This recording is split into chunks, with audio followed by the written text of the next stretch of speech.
Adam Schiff, because he created 3 years of a massive fallacy that did so much damage to this country and made us miss probably one of the most important stories of our lifetime. We were having hearings on impeachment while the coronavirus was exploding. Greg Gutfeld just roasted Adam Schiff with a takedown so ruthless it had Congress roaring.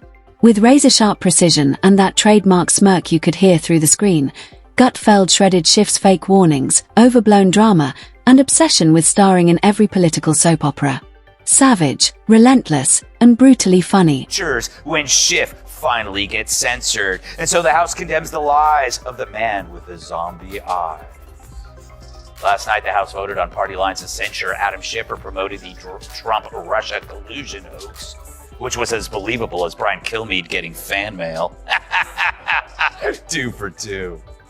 Schiff becomes only the 26th member ever to be censured, but to his credit, he's still the only member to have a 12-inch. Hit subscribe if you're enjoying this. Greg Gutfeld didn't need a teleprompter, spotlight, or dramatic music to roast Adam Schiff. All it took was Schiff's face, voice, and ego. Greg compared him to a sitcom side character convinced he's Shakespeare's tragic hero, while Gutfeld sat in the back row, grinning with popcorn, heckling every scene. And the irony is superb. He went crying to mommy on an app run by Chinese commies. Congressman Adam Schiff announced this morning he's running for U.S. Senate in California, which is guaranteed to boost U-Haul rentals headed for Texas.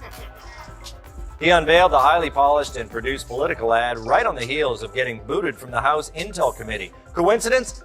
Roasting Adam Schiff is effortless because he doesn't even notice it's happening. He drifts through Washington like a glitchy AI trained on Cold War thrillers and CNN reruns. His face looks like it hasn't cracked a smile since 1987, and his speeches, rehearsed to death in a mirror, still land with the force of a wet sponge. To Gutfeld, Schiff was irresistible. The politician who leaks credibility, intelligence, and common sense all at once. While the coronavirus was exploding, we talked about that virus in green rooms, but we had to do this impeachment story. We had to show these hearings. It's all on him, man. He's got to go. They got to investigate him. They got to hold him accountable. I'm not going to say he should go to prison, but my evil twin will say he should go away to prison for a very long time. Greg Gutfeld zoomed in on Adam Schiff's bug-eyed stare, forever locked in breaking news panic mode. He joked that Schiff's default look was a man who just remembered he left the oven on during a classified briefing. Schiff, how are you? Shame. Shame on you. Oh, yeah. Oh, excuse me, Mr. Gutfeld. So, Congressman, I got to ask, how did it feel to have your ass chewed out like that in front of your colleagues?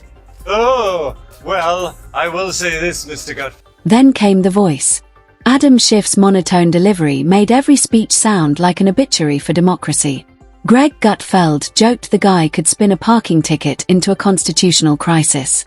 Even if he announced meteors were about to hit Earth, you'd still be scrolling your phone, waiting for the part where it actually gets interesting. And the fact that Schiff hasn't blinked since 1992. And he didn't take the news so well. The disgraced Democrat went on TikTok to complain. Behold. Hello, I'm Congressman Adam Schiff with some troubling news. Today, Kevin McCarthy removed me from the House Intelligence Committee, all for doing my job, for holding Trump accountable and standing up to the extreme MAGA. But what hooked Greg Gutfeld most was Adam Schiff's delusion.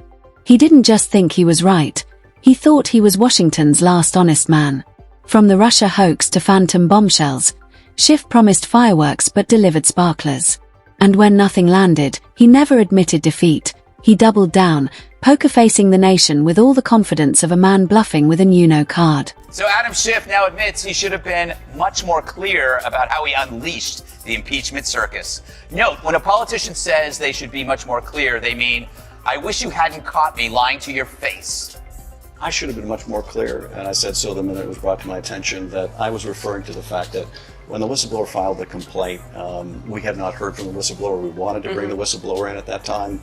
But I should have been much more clear about that. You know, instead of trying to be clear, it might just... Next came the smugness. Adam Schiff never spoke to people. He spoke down to them, like a substitute teacher lecturing a bored classroom. Greg Gutfeld said he had the charisma of a DMV kiosk and the warmth of an IRS audit. Then came the hearings, Schiff's off-Broadway debut, part fantasy, part farce. He ran committees like a director obsessed with his own close-ups, cutting off witnesses for maximum drama. Greg joked if Schiff hosted a game show, the answer would always be Russia, and the prize would be another subpoena. It took over, but it's far worse than we expected. Cue the violins, people. But can he promise you this? But I can promise you this is not the end of my fight for our democracy. This is just the beginning. Please join us and contribute today. Thank you. Here's my question. How much will it cost for you not? Truth. Optional. Greg Gutfeld called Adam Schiff the master of the almost fact. He didn't lie, he just hosted lies like Airbnb guests who never left. When reality evicted them, Schiff would shrug and pivot into another grave monologue about democracy dying. His memoirs. Gutfeld laughed that they read like fan fiction with footnotes, titled How I Saved Democracy Without Really Trying. Champions transparency, all the while saying the whistleblower might not testify because it's a safety concern, he maintains, because we all know CIA agents can't protect themselves against non-existent threats, or that our government can't protect him from your Aunt Sally. Our primary interest right now is making sure that that person is protected. Indeed, now there's more than one whistleblower that they are protected. And given that we already have the call record, we don't need the whistleblower who wasn't on the call to tell us what took place during the call. We have the best. Style didn't escape either. Greg Gutfeld mocked Adam Schiff's suits, which looked pulled from a bargain bin labeled nervous accountants.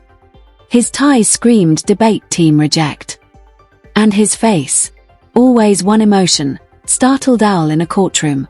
Whether the topic was war, taxes, or birthday cake, Schiff always looked like someone had just shown him a live ferret. On the planet, and I guess he makes it work, Tyrus. But Does he? but isn't it? I mean, I don't want to get mad about this because he's such a joke, but the fact that he isn't going to be really get any punishment. Shame,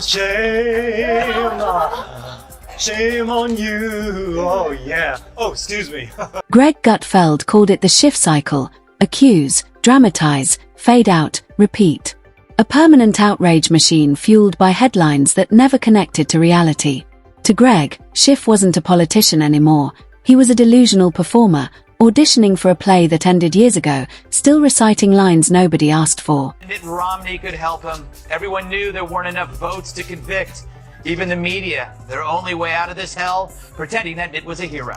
Poor Adam. He really thought he had him. Well, we've talked about who won the impeachment trial. Now let's talk about who didn't. As I've said before, don't think the Dems aren't going to stop trying to find dirt on Trump. They'll look anywhere. Hell, they'll go to a local high school. With every leaked memo, every thunderous pause, Adam Schiff practically wrote his own roast.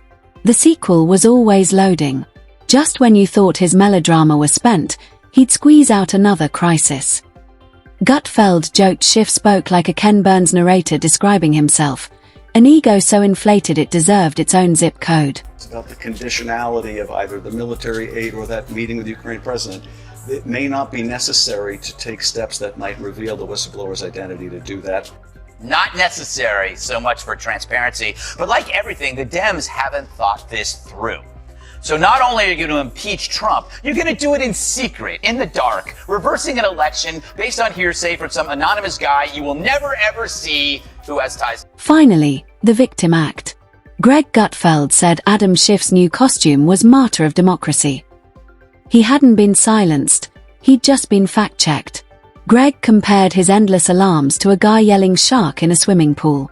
After the fifth time, nobody panics, they just roll their eyes. But Schiff never stopped. And that's why Gutfeld will always be ready, sharp, smirking, and 2 punchlines ahead.